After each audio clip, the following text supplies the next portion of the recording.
Hello everyone, welcome to our channel. Today's topic: impact of conversion to Christianity on English literature. The Roman conversion of the Anglo-Saxons is customarily dated from 597, the year in which Augustine established his mission at Canterbury, and as the various kingdoms of the English were Christianized.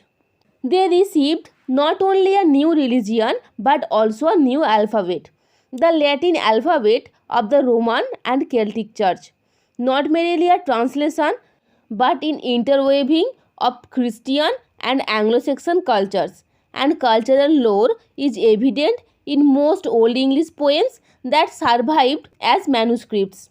There are biblical stories such as Juliana, A Saint's Life, and Judith. They are reinterpreted for an Anglo-Saxon audience.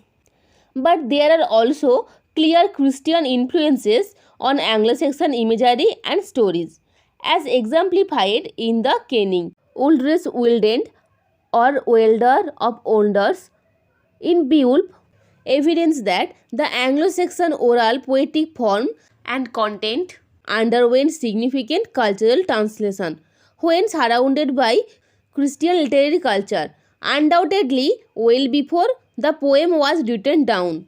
Yet the influence was mutual insofar as the Anglo-Saxon audience was concerned.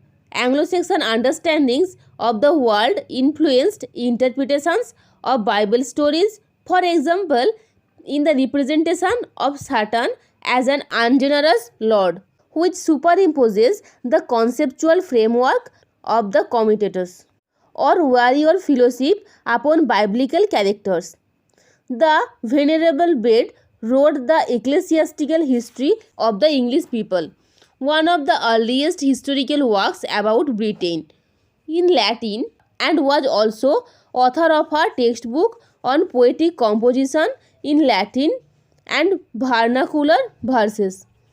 The Hymn of Caedmon, a 7th century monk at Whitby Abbey, is the earliest extant religious poem in Old English.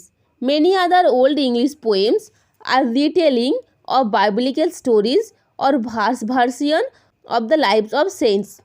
The Dream of the Rood is a long mystical poem about the cross. Several shorter lyric poems and debate poems are also explicitly about Christian themes.